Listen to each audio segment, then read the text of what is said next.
I'm Judith Sheft. I'm with the New Jersey Innovation Institute at NJEDA, and I'm here at Passage to Profit to talk about some of the work that we're doing with entrepreneurs and cluster development in the New Jersey region. So thank you, Richard. Thank you, Elizabeth, for having me on the iHeartRadio Passage to Profit show.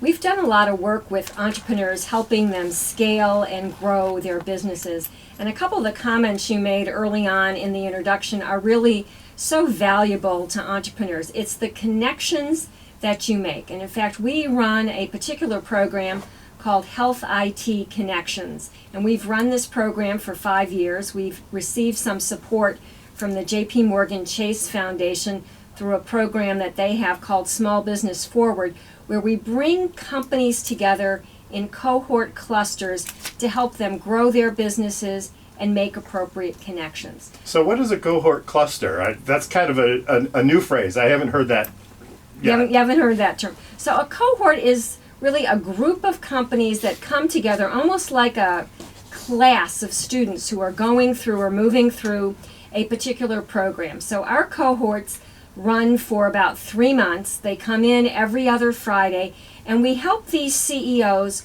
look at their business model, look at how they're able to pitch their businesses. And in fact, I think I'm going to recommend and have recommended to some of them that they apply to be on this particular program as pitching their businesses. We help them with connections, strategic connections, because we know that there is so much noise in the ecosystem. If you are a hospital or an insurance company and you're looking for new innovations, sometimes as a large corporation, it's hard to find the innovation, because if you said, I'm looking for patient engagement technology, you could be deluged with innovations, some of which the companies aren't really ready to be able to implement in your hospital system, some of which may not even really be patient engagement, but they want to talk to you. And so part of what we do is help filter, and another word we like to use, Richard and Elizabeth, is the word curate. We're able to curate the entrepreneurs, almost like curation at a museum, so that when the large corporates are looking for these innovations, we can give them companies that we think are really best going to match their needs. That's a fantastic program. It's really great that you're connecting entrepreneurs with innovation to companies that are seeking innovation. So how long has the NJIT been doing this type of program? Is it relatively new? So this particular program, Health IT Connections, is a 5-year-old program, but NJIT has been working with entrepreneurs for 30 years. NJIT established the state's, New Jersey's, oldest and largest tech and life sciences incubator, the Enterprise Development Center, 30 years ago. And we knew that by bringing entrepreneurs together, having them sit together in physical space where they could collide with like-minded individuals would help them grow their businesses. So they could ask each other, who have you used for marketing assistance? Who's been able to help you with intellectual property? And we know who some of the answers to that are. And absolutely. In fact, I believe, Richard, at one point, when you were starting your business, you hung your shingle out in our business incubator. Yeah, I have to just jump in here and say that NJIT was an absolutely wonderful organization and helped us start the law firm in so many ways. One of the ways was just even learning about how entrepreneurism works. If you're coming from a corporate background like I did, really the entrepreneurial world is quite a bit different than the corporate world. And so I got a great education. I met a lot of great people. Hopefully some clients. And we still have many clients from the NJIT incubator. And it's really a source of satisfaction for me to see how well some of them have done. There's a lot of success stories that came out of that organization. And a lot of our clients have been successful too. So it really did help give Gerhardt Law a great boost and a great step forward. So there's a success story. Absolutely. And in fact, the NJIT incubator is itself undergoing a transformation. We have rebranded it as an organization called VentureLink, and we're putting some additional funding into the actual physical facilities to make some modernization facilities, so that our main conference room, which you may recall was up on the 4th floor, we're going to actually get that finally down to the 1st floor and do some other wonderful things at the facility. We also have a lot of students who are now really interested, students and faculty who are very much interested in starting up businesses, and we've got some new programs that the university and NJEDA are able to do to help students and faculty bring forward these commercialization ideas that they have. So Judith, if I'm on the outside and I haven't gone to NJIT and maybe I haven't even met you, and you haven't met me? I'm pretending. But if I was that person, Once you meet Judith, you never forget.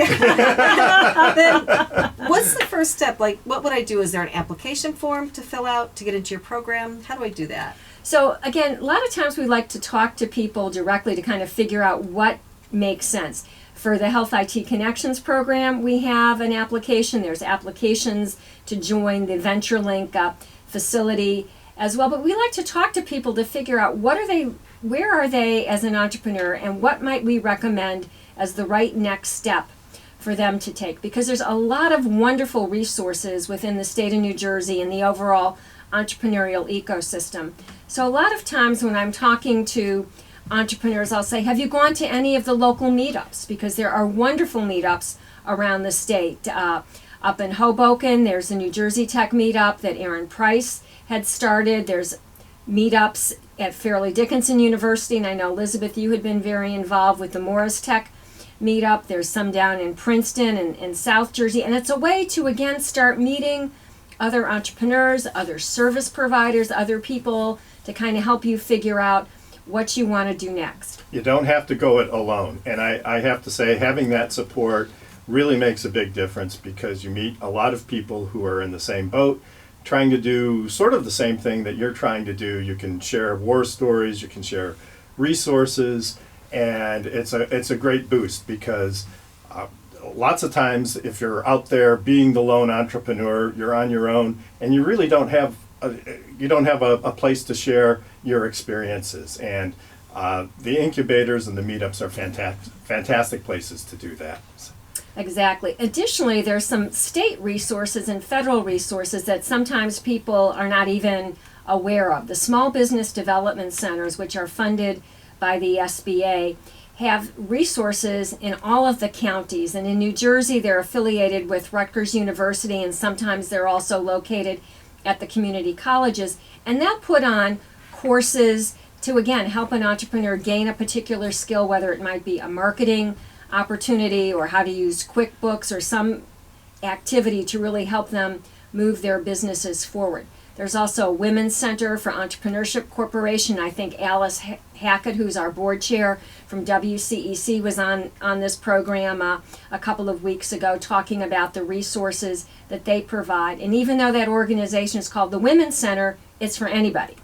But that's the particular SBA program. We also have a program at NJIT called Procurement Technical Assistance.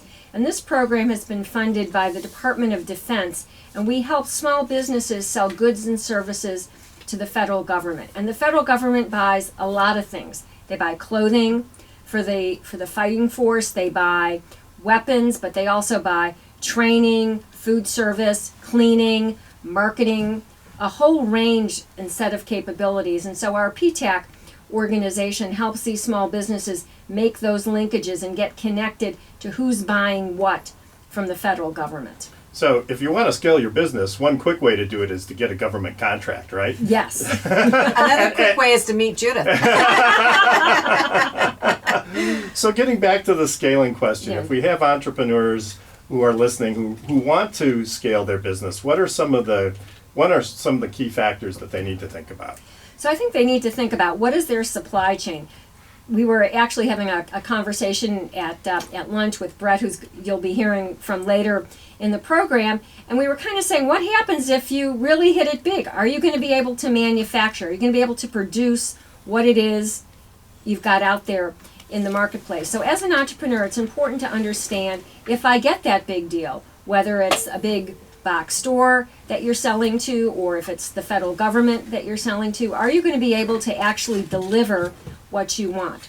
So frequently, small businesses might initially team up with a large corporate as a prime contractor, and they're the subcontractor to them, to be able to ensure that they've got all of the resources in place to be able to deliver on what they're looking to do.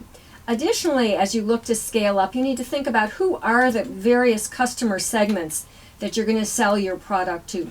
You might initially be thinking, oh, I've got a product that's really great just for the business to consumer market. Then you need to say, could the military buy this? Is this something that could be sold internationally? And today with the internet, you can be sitting at your home selling product on a global basis. So you need to think about what are the various segments and who's interested in the particular product that I have. And then you need to get the people in your business to help you grow and scale it. It's very easy when it's perhaps yourself and maybe one or two other colleagues, but as your business starts to grow, you're going to need to bring resources into your business, and it's important to have the processes and procedures in place to operate a larger organization, as well as making sure that everybody in the company understands what direction the boat is going so that they're all pulling the oars in the same direction.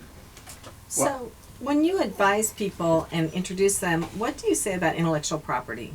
So I tell them that intellectual property is one of the foundational aspects of their business, and they need to be sure that they're talking to an intellectual property attorney to think about, is what I'm doing something that could be patentable?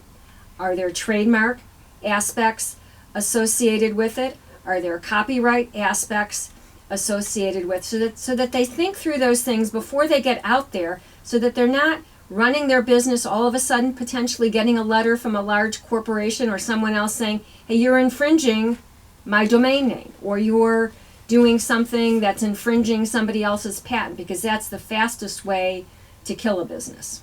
Right, and lots of times the copycats come out when you're successful. A lot of times inventors approach me and they say, well, I don't want anybody to steal my idea. Well, sometimes people get ideas stolen, but really where the copying comes in is when they see the copycats see a product taking off, they see that there's a market, they see something that's original, and then after a couple of years when the entrepreneur is in business, that's when they start to get the competition, and that's because people really only want to copy successful products right. in the long time. And so you have to plan ahead with that, with the right intellectual property protection. And as Judith just mentioned, you have to make sure that a third party is not going to try to assert their intellectual property against you. Exactly right. And a lot of times the other piece is to tell somebody is, it is very unlikely that you might be the only person who ever thought of this particular idea. So it is important to understand who's the competition, what else is out there in the landscape. Right, and if you don't have a patent and you still want to sell it, you probably need to do a freedom to operate, as Judith was saying, to make sure that what you're doing isn't infringing somebody else's patent. One thing I do want to mention to entrepreneurs is if you are thinking of doing government business, whether it's a county government, state government, doing business, perhaps selling your product to a university who might be a state entity, or the federal government, there's certain registrations and certifications that you need to do just in order to be able to be on their list of approved vendors. And so I'm always encouraging entrepreneurs to get registered in something called the SAM system, which is for the federal government, to again take a look at in the state of New Jersey. We as a university cannot pay someone unless they have a business registration certificate from the state of New Jersey. It doesn't cost them anything to get the BRC certificate, but it's just some of the processes of doing business. So when you're thinking about scaling your business, you need to be sure you know what are all of the elements that you need to get in place. And some of these processes and certifications, I'm always telling people, it's not as quick as buying something on the internet where you set up your account and 30 seconds later you've pumped in your credit card number and the next day your goods and services show up. Some of these things take and can take a few weeks to potentially a month or so to get yourself registered. So that's important to understand. Where are you targeting and what do you need to have in place to be able to go after those things? So given that, does it make more sense for the entrepreneur who wants to do a contract with the government to find that contract first and then go through this registration process, or should they do the registration process first and then go searching for the contract? I would do the registration first and then go searching for those items. Now, you were also asking questions about the money, because everybody always wants to know about where's their money to grow my business. So one thing for companies that are in the technology space is a program called SBIR STTR. And these are grants from the federal government to help a company develop a particular product or service that meets a particular need that the government has. And they have a whole set of solicitations out for what they're willing to pay to have you develop. And the great thing about these programs, and this gets back to the intellectual property, is that while the government is giving you grants to do this development, all of the intellectual property is owned by the small business. It's not owned by the government. So it's not giving up any of your intellectual property rights to get your product developed. And in addition to owning the intellectual property, these are grants, not loans, right? Right, So right. the government doesn't take any part of your company. Right. They're not supervising you.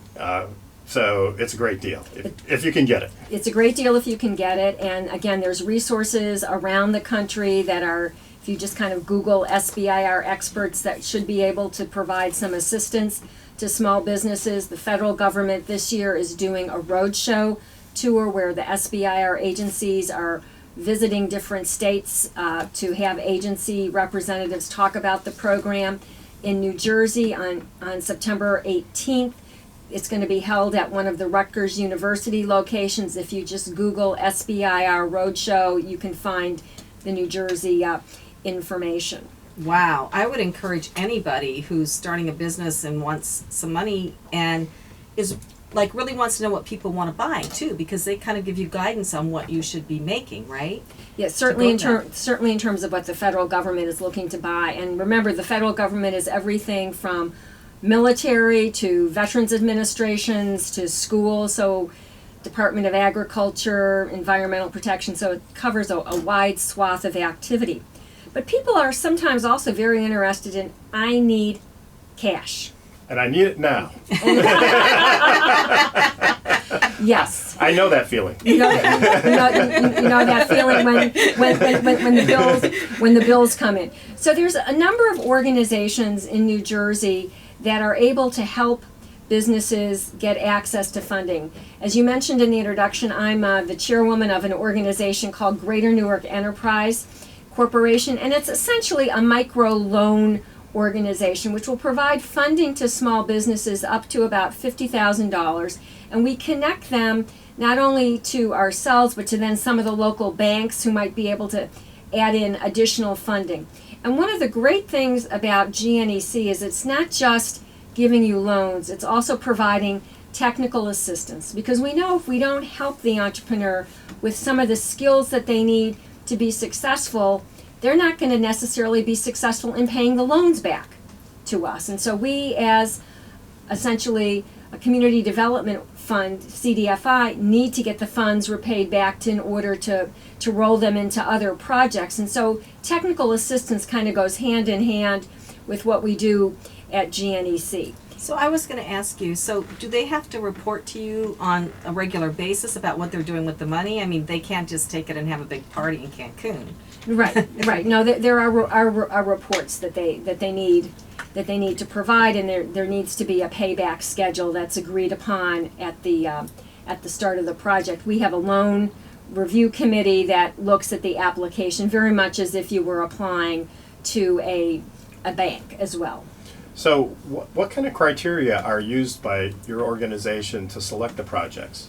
So again, we're going to look at what exactly is the entrepreneur doing. We have a mission to try to help promote community activities, low, moderate income entrepreneurs, as well as trying to ensure that as we look at the loan application that they've got the ability to repay it, that we think that the market that they're going after is something that they're going to be able to repay, and that if unfortunately they run into trouble, what are the assets that we'll be able to get a hold of, should they not necessarily be successful. As I said, these are not huge amounts of money. $50,000 isn't going to be perhaps as much as you need for some of the things that you need to do, which is then why entrepreneurs are going to look to other potential resources within the state, whether it's angel investors or venture capitalists who might fund a piece of their business. So what are the differences between angel investors and venture capitalists? So an angel investor is really an individual who is investing his or her own money in a business and getting a piece of equity in return. A venture capitalist is generally someone who's investing other people's money into investment opportunities, and the venture capitalist makes some of their money by getting a return off of what the investment provides back to the investors. Typically, you might think that angel investors come in earlier and then a venture capitalist will come in a little bit later. So Judith, what are these investors looking for when somebody's giving their presentation? What kind of makes them say, okay, I will invest in that person? So really what any investor wants to know is, am I going to get my money back? Which means they want to understand not how wonderful the technology is, because we're going to assume that the technology you've got works. They want to know, is there a big enough market out there? Are there enough people going to want to buy the product or service that they're going to be able to see a great return from the investment that they make in your business? They also want to know about the entrepreneur. And again, sometimes they like to say we bet on the entrepreneur as opposed to the business, knowing that the entrepreneur may need to pivot or change direction a little bit based on how the market is growing. So that the entrepreneur and his or her team is an important aspect. And as I said, the technology almost comes third, because we know it needs to be a good technology, but if you have a great technology and a lousy team, you're never going to be able to implement and get into the marketplace. And I would also point out, angel investors or VCs too understand that not all of their investments are always going to pay off, that there's a certain amount of risk associated with making these investments. Typically, the angel investor is looking for a return of 2 or 3 times their investment. They hope for more, of course, and sometimes it can be 10 times. But they also are investing money that hopefully they can afford to lose, right? So, and a typical angel investor will invest in a number of companies depending on the size of their, their financial means, but they know that some of them aren't going to pay off, right? Right. And so you're right. So an angel investor will have kind of a portfolio of, let's say, 10 companies. They know that 1 or 2 are really going to be phenomenal and they may get back 10 times their earnings. There's going to be a few that are kind of in that moderate range where I get my money back, or maybe 2 times my money back. There'll be a few that are kind of the walking wounded, or the crawling wounded. Yeah, the crawling wounded. The crawling wounded. So that these entrepreneurs, investors will have a range of things, a portfolio that they invest in, and many times investors will come together and form angel groups, and they could form an angel group, and NJIT has a Highlander Angel Group, which shares investment due diligence. Each angel in that particular group invests individually. There are some angel groups where they kind of come together and pool all of their money, and then as a group they'll make a decision as to which investments they're interested in. It's important. The other thing that's important for an entrepreneur is to do a little bit of due diligence on who you're speaking to, because some investors are not interested in certain segments. So some people say, I am not at all interested in investing in drugs because I know drug development takes a really long time, so I'm not interested in those kinds of businesses. So if you're working in that space, double check that the investor that you think you want to talk to is in the right space, so that you're not talking to someone where there's going to be a mismatch between their interests and what you want. And the right investors, too, can be helpful for the entrepreneur. They can have connections, or they can have work experience that connects with the entrepreneurial project, so they can provide guidance and also provide connections for them to improve their relationships, meet people who are in manufacturing or communications or marketing or what the entrepreneur needs. So having some industry experience, if you can find an angel that matches your project in that way, is a benefit. Yes, and another resource certainly in New Jersey is the New Jersey Economic Development Authority, the NJEDA. They have a series of loan projects that, again, they make available to entrepreneurs. If you go on to the NJEDA website, you can find out information about what they're looking for. Again, they're typically looking for businesses that will have had some level of traction in the marketplace, and they'll provide loans, and they have a various criteria that they are, particularly interested in, some of which revolve around trying to grow jobs and having the business be in New Jersey to help drive economic development. So I have a question. How involved are the investors in your business? Let's say, because like when you watch Shark Tank, you get the feeling that Mark Cuban or one of the other investors is going to be there kind of holding their hand and guiding them and telling them how to spend the money. Is that what happens? I think it really depends. It's on a case-by-case basis. Sometimes an angel investor needs to get very involved if there's a problem or a challenge that the business is having. Other times they're going to be a little bit more hands-off, and they're going to expect the entrepreneur to provide them a quarterly update on what's going on, or participating in board meetings. So it really depends on the relationship and what's needed to help drive the business forward. And the last type of financing is bank financing, right? And Yes. so that if you're at least a semi-successful entrepreneur, you have some clients maybe are post-revenue showing a little bit of profit, then a bank might be interested in helping you scale as well. Absolutely. And there's many banks, from large corporate banks to your local community bank. And again, they're going to want to see the same kind of thing that the other investors are interested in. They want to make sure that they're going to get their money back. And they also want to be sure that they understand what's the business that you're doing. So can you use your house as collateral if they want to see collateral? Yeah, you can. If you want to. So let's say that it doesn't pan out and you put your house up, so you have to sell your house and give them the money? Could be. That's why you want to be very careful with what you're offering. What's the best way to get a hold of you? So probably the easiest way to get a hold of me is through email, and it's my last name, SHEFT, @njit.edu. And the email should come through, and I try to look at things and respond relatively quickly.